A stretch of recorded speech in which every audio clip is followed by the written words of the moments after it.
Hello everyone, my name is Moryk and today I'll be giving you a 10-minute summary of 20 years worth of fish community data collected through the Regional Watershed Monitoring Program. The Toronto and Region Conservation Authority, like the name suggests, is located in the Toronto area, and we encompass the York, Durham, Peel, and Toronto municipalities. And now I'll give you a brief description of TRCA's Regional Watershed Monitoring Program, or the RWMP for short.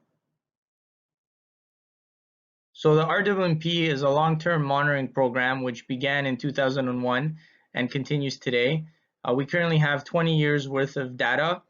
There are 150 RWMP sites spread across 9 watersheds within the TRCA jurisdiction, and these 9 watersheds are sampled on a 3-year rotation. So in a given year we will sample 3 watersheds, the next year we would sample another 3, and the year after that we would sample another 3 until we begin the cycle again. So what is it that we sample? We sample fish and benthic communities, plus aquatic habitat, components such as water temperature, water quality, and hydrology information. There's also a large terrestrial component, which includes the monitoring of flora and fauna, as well as doing things like breeding bird surveys, frog surveys. But for the purposes of the presentation, I will be speaking towards the fish data collected through the Regional Watershed Monitoring Program. So why was the RWMP created?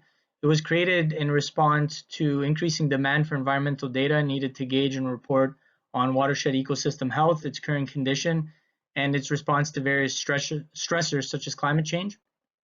The data allows us to evaluate ecosystem sustainability. It guides the watershed planning and development process, allows us to gauge restoration efforts and opportunities. It informs the review of various development permit requirements, as well as research or policy change initiatives. The data is also made available and shared with our regional municipalities, various consultants, research institutions, and other organizations at the federal and provincial levels. So based on 20 years of monitoring data collected between June and September through the RWMP program, the state of the watershed fish community consists of a total of 57 different fish species, which can be subdivided into 13 different fish families. Some of the most common fish within our jurisdiction, and this is based on the number of sites where they are found across our jurisdiction, include the black-nosed dace, the long-nosed dace, the creek chub, white sucker, the Johnny darter, and the fathead minnow. These are also some of the most abundant fish found in our jurisdiction based on their catch per unit effort. So we can also look at the fish community based on the species origin, and that's what this graph here is showing you. So approximately 95% of all fish captured are native and are part of the cool water thermal regime. Invasives make up less than 5% of the total catch, but their catch per unit effort has increased over time. The largest contributor to the invasive catch per unit effort is the round goby.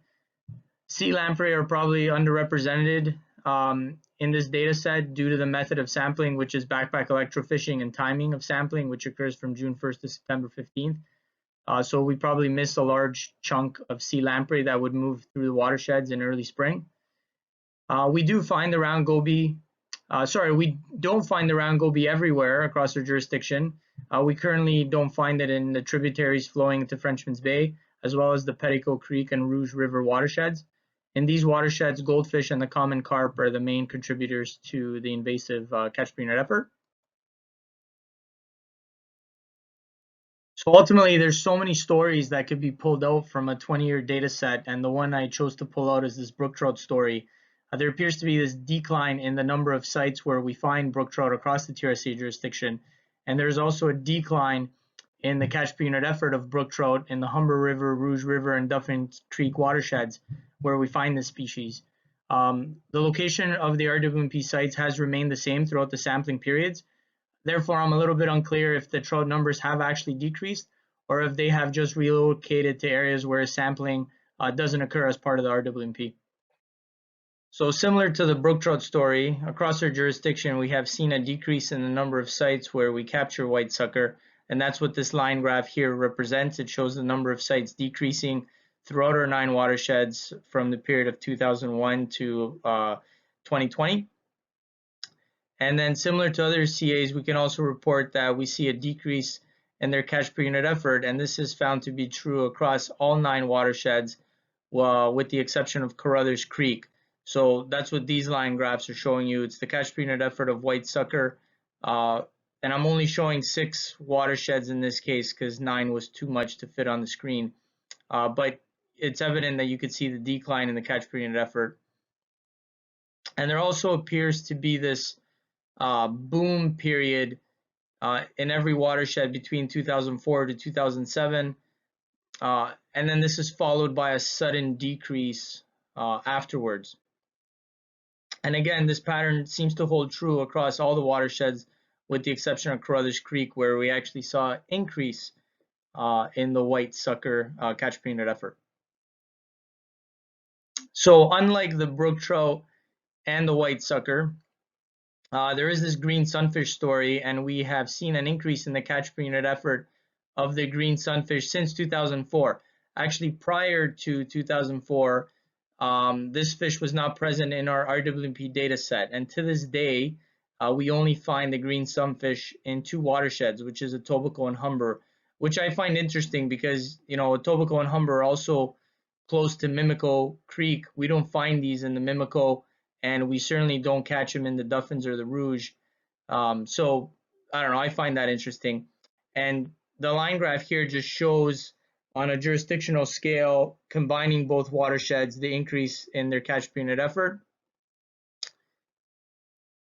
And these graphs, these bar graphs that just popped up, show the number of sites where we have found the green sunfish in Etobicoke Creek and the Humber River throughout the years of sampling. As you can see, in Etobicoke Creek, there's a steady increase in sites, and in the Humber River, there's some years or periods where there's more sites, and then it kind of levels off in the latest period. But still interesting to note that these fish, seems that there's a range expansion here occurring.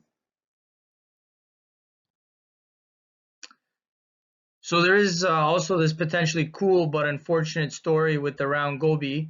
Last week at the State of Lake Ontario conference, I heard that there is an increase in the catch per unit effort of the round Gobi found within the Lake Ontario waterfront. In the watersheds, we have seen an increase in the number of sites where we capture the round Gobi, as this line graph represents. However, the round Gobi catch per unit effort has increased only within the Carruthers Creek watershed from 2012 to 2018, as per the bar graph here, where the blue bars represent the round Gobi catch per unit effort. And as far as 2019 to 2021 data, we will be going out to sample Carruthers Creek again this year. And just so for a quick visual representation, the stars here represent areas where we've captured round Gobi. There's 11 inland sites or RWP sites where we find the round Gobi, and they don't seem to be spreading beyond that.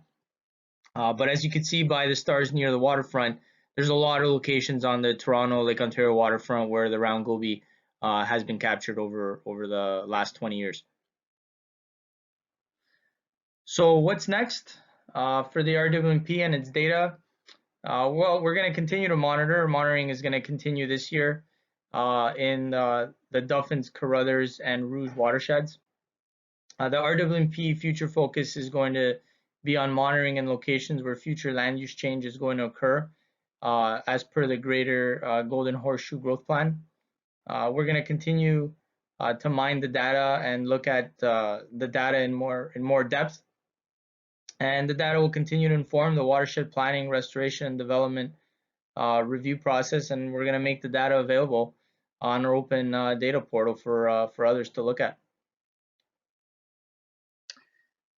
And on that note, I just wanted to say that the RWP really represents one of the few long-lasting and long-term monitoring data sets available. It really truly tells the story of the Toronto region, and is really the main fuel for our reporting and decision-making mechanisms. A lot of people over the last 20 years have been involved in collecting this data, I'd like to thank all the staff that have made it throughout our doors in and out over the summer months when we have been collecting the data. Specifically Jeff Vandenberg, Mark Zonda, Samantha Everson, Elizabeth Petroff, Angela Wallace, and Rick Portis.